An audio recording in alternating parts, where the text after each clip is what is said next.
Y'all, welcome back to Daydream Manor Flower Farm. I'm Dawn. I live in South Louisiana, and right now I'm in my kitchen because I need to do some housekeeping. Hey y'all, welcome to the kitchen. Every time I say that, I want to sing the song. Y'all know the song, Dinah? Y'all know. If you're Generation X or older, farming over 50, you know what song I'm talking about.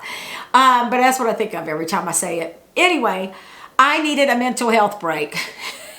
I wasn't planning on doing a video, but you know, sometimes you just got to do what you got to do. So I am leaving in just a couple of days for my work trip that's going to take me out of the country for 9 days. And I got on my email the other morning and I'd sent out all the calendar invites to my team over there.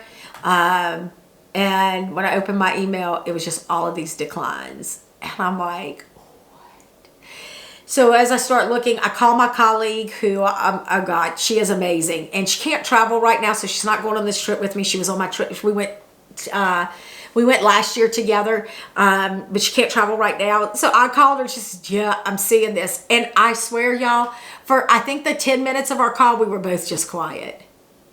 And it's so funny because her and I are pretty much the same person. I mean, part of my job is being a problem solver is I go in and I'm the fixer. I fix it and then get out. And I didn't have a fix. I just sat there and I'm like, okay. So we spent like 3.5 hours redoing my entire schedule for the week, shifting gears completely onto another focus, another priority area. And it's just like, okay. So then I had the wise idea. I was like, okay, well, let me get my farm list together.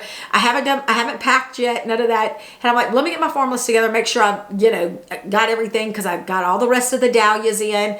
Everything is planted that needs to be planted. I just have a couple of things that Mr. Daydream's going to have to water for me, and I'm fine. But then I'm like looking at the back porch where I have all my succulents, and those all need to be watered. I have got so much stuff that I had brought to the boutique.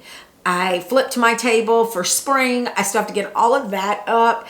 And then to just add to it, because, though I come back on a Saturday, the following weekend, I am hosting a workshop at the boutique for Mother's Day. We're doing a canvas burned handprint flower for kids for Mother's Day, and doing a tote. That's that. I just did pressed 30 something totes. That's what that is. That's my heat press back there. And so I need to get all of that in one area because I really don't want to have to think about that when I get home because I've got to hit the ground running with some more work stuff. So y'all, I was just like, I need a minute. I need a minute. And so I said, well, excuse me. I was like, what do you want to do, Dawn? And I was like, I need a mental health break. And I've said this before, this flower farm has been really good for that. So my first thought was, y'all know the rule of thumb, when it's in bloom, it's when you need to be making your order. That way you have that taken care of. You don't have to think about it anymore. And I know I've got to get my tulip order together, my ranunculus, because y'all know I wasn't going to, no, wasn't. But then they look amazing in the tunnel. So guess who got suckered in? So I'm going to do ranunculus again. I need to do a little bit more research on what varieties I want. Y'all, I'm so sorry. Especially since they look so good in the tunnel. And now I think I need to focus on what colors I want to grow, not just a mix. Anyway, I need to do that. And I need to go through my cool season seeds because, y'all, I should have done this back in December, probably January-ish, when I realized I wasn't getting good germination, like on my delphinium and my larkspur. I knew it was because, or I didn't know, but I felt like I knew it was because the seeds were too old. Because there is, seeds after each year, the germination rate drops. And so they all have a different, you can look, you can Google, you can find many resources on how long seeds last. Like zinnias, I feel like they could be 5 years old and they still won't figure out a way to germinate. They are just they're just one of the easier seeds. But like that delphinium and larkspur, y'all, the germination was so poor. And when I really thought about it, those seeds were 3 years old. And so I need to toss those. I just didn't. And so I thought I would go through here and just look at a few things. And so when I opened it, before I even put the camera up, because I was like, oh yeah, let's just do this. Because I don't know, talking to y'all is also therapeutic. So, I mean, I just act like y'all sitting right here. Anyway, and maybe I'm wrong. Again, y'all got it, asking for help. Geo, do they not have a date on their packages? Now, I've been buying seeds from them for like 5 years, and I guess I've never noticed that. And the only reason I know that these are old, so this is bachelor buttons, and I have not ordered bachelor buttons in several years. So these are old, but there's no date on here. I mean, unless there's a hidden date in the lot number. I don't know if y'all know, somebody let me know. And then I pulled up the Johnny's packet. I don't see a date on these either. How do you know how old your seed is? I mean, I guess when they come in, I'm going to have to start, writing down the year. It's kind of a bum deal. So it may not be as easy as I thought to go through here. I mean, I'm just thinking that through. Am I going to have to go get my orders and see when I ordered some of this? Who else do I have in here? Oh, let me look at Honeywort, because I ordered that from Baker Seed. Oh, they have it on the back at the top.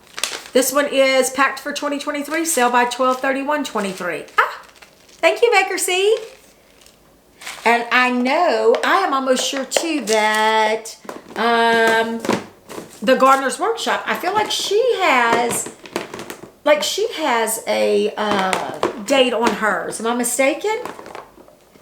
So is it just Geo and Johnny's that didn't have a date?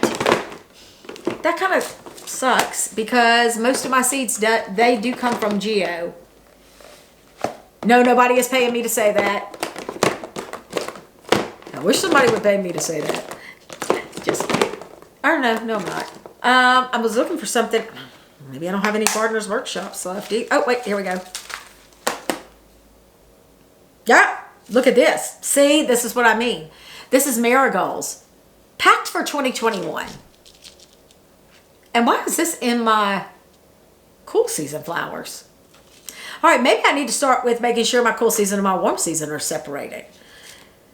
Huh. Well, I may try to germinate them. So, okay, so the Gardener's Workshop has a date. And Baker Seed. Oh. I wonder too, I need to look at my warm season where I get my sunflower seeds from. Okay, so this may not be as easy as I thought it was going to be. Maybe it's not going to be the mental health break. I really need it. Shoot. All right, well, I'm just going to go through, and the ones I know that I didn't get good germination, I'm going to toss them. And then I'm just going to remake my cool season order. So I'm going to try to get that in. I mean, at least try to get it written down and probably send it in when I get back. That's one thing I can do. Oh, well. Shifting gears again. Anyway, y'all, I was killing myself laughing this morning because I got super excited over, and I don't know if people understand this. Like, I just happened to see one of my lilies has like a minuscule, I mean, probably need a magnifying glass. Like, I was up like on it to see, but I feel like one of them, I can tell what color it is. So that means they're getting close. I'm hoping that some of them will get close enough that I can harvest them before I leave, but I don't know. We'll see. Yeah, it's just gonna run up against the clock. We'll see. If not, Mr. Daydream, I've educated him, so he'll know what to do. But darn it, I'm hoping that at least I can get a few harvested first. Other than that, let's touch base again on creating your community with other flower farmers, because I have to tell y'all what has happened, and this just speaks to the power of community. So I had a lady, so let me back up. For those of you who don't know, there are 4.5, because the other one hasn't started yet, but she's planning on starting her flower farm. farmers that are within 25 miles of me. And we met a while back. Gosh, we've already been meeting over a year, and decided we wanted to work together on certain projects and how can we help each other. And so it is just continuing to grow. We meet monthly. We meet for like 4 hours. It's like a long meeting, but 2 hours is for us as flower farmers to discuss things that are happening, events coming up. Do we need anything? Seed swapping sometimes, talking about orders. Like a couple of us are going in together to order tulips, so we only have to pay for shipping once. And then the other 2 hours is usually a guest speaker. And so we've had a florist, we've had their extension agent. My extension agent hadn't called me back, so I'm just tapping into their knowledge. We're looking at an accountant coming. We've had an organic farmer come and talk to us. So we've got like two road trips planned to go see other farms that are much further out than us. And just building that sense of community and being able to rely on each other. So I'm saying all that because I had an email from a very sweet lady here in town and asking if she could purchase 2 or 3 of my blooming buckets. So my blooming buckets are 50 to 60 stems, including greenery, that you can buy. It is farmer's choice, so it's whatever's in bloom. And people buy them for bridal showers, weddings, whatever, any kind of DIY. And I was like, yeah, absolutely, when? And so she said, well, it's the end of April.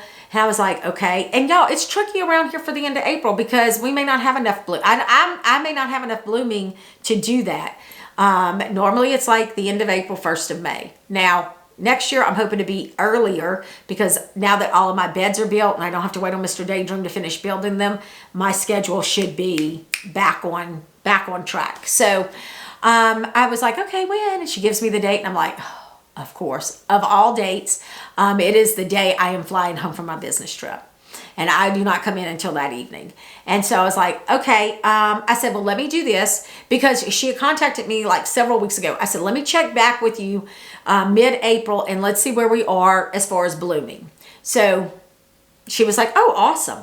Well, I reached out to my friend Karen, who is a flower farmer in another little smaller, she's kind of in my town, but her address is different. Anyway, it doesn't matter. I digress.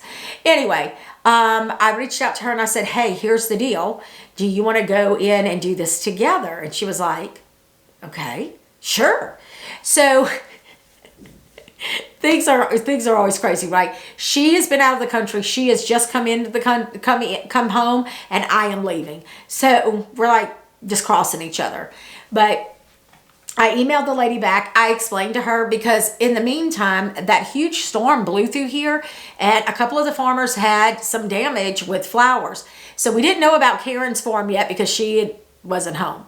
But her daughter ran over there, videoed, everything looked good. So I emailed this lady back and I told her, I said, here's what we're going to do.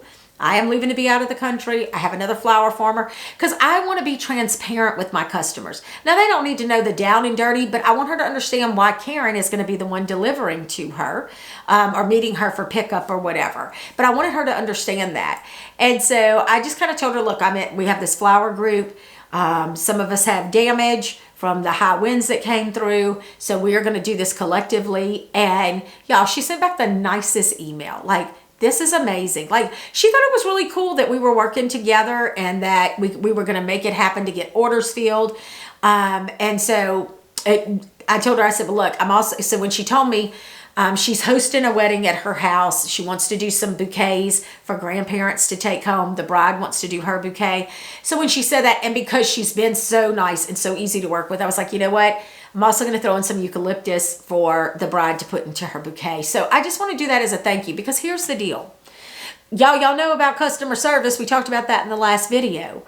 My town is small enough for people to know who I am.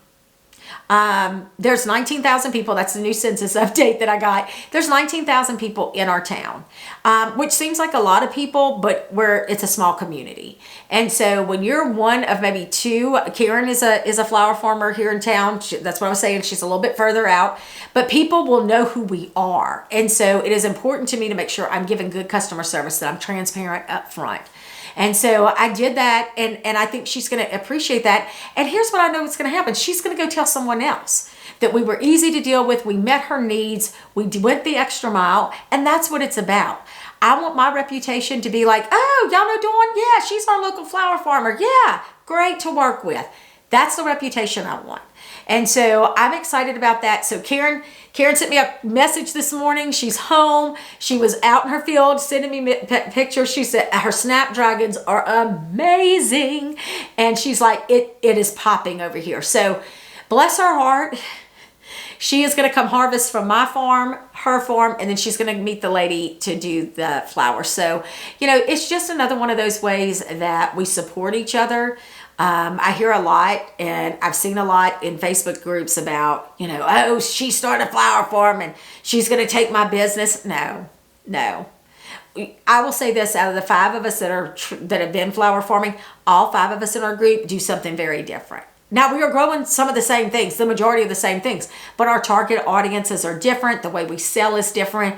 The way we market ourselves is different. So there's enough business to go around. I mean, I just saw that thing on CBS this morning, Sunday, it was April 14th, about the Colombia, about 75% of flowers that are imported from Colombia to the U.S. Y'all, if we could tap into 5% of that, could you imagine? It's a $2 billion industry. So with that being said, it helps to have a collective of ladies, flower farmers who we all want to try to work with, right? And look, at our meeting the other night, I told one of the other flower farmers this girl, oh my God, I swear, she could grow something in the middle of a dump. She just has the gift. And her stem length is amazing. And I did tell her that we were going to fill the buckets and that we may need to purchase some from her. And what we'll do is we'll just purchase from her at less than a wholesale cost, because that's what we've all kind of agreed to, and to help fill our buckets. And we're going to tell that if we need to. And here's the beauty of it. The customer is going to know that those came from 3 different flower farms, because we want to promote each other. So we're all just trying to work it out. So go find you somebody, go find you a group. I mean, reach out to someone, see if they want to be part of your collective. It helps if it is regionally tight. Like we have other flower farmers in other areas, but they're a little bit far. They're like 30 plus miles away. That's not really going to work with us, because we are in these 2 parishes where we're really trying to saturate. So, well, 3 parishes. So think about that. Look for the people around you. Reach out. Build your community. They will keep you sane. I'm telling y'all, we do a 4-hour meeting. The first 2 hours is for us, and that's when we're talking about things. It is where some of our frustrations come out. It's where we were cheering each other on. I mean, it has been so positive. So I hope you can find your tribe. I really do. Find your community, build it, bounce those ideas. More than welcome to in the comments. If you have an idea and you want to talk about it, put it in the comments. Let's talk about it. I do try to answer everyone. I'm a small enough channel where I can. And I love communicating with y'all. I love hearing your stories, and I love hearing how you are making a difference. So, all right. Maybe this was all I needed for a mental health check. I just needed to talk to y'all. That's good enough for me. All right, I'm going to get back at it. I hope you all have a wonderful week. I will see you upon my return.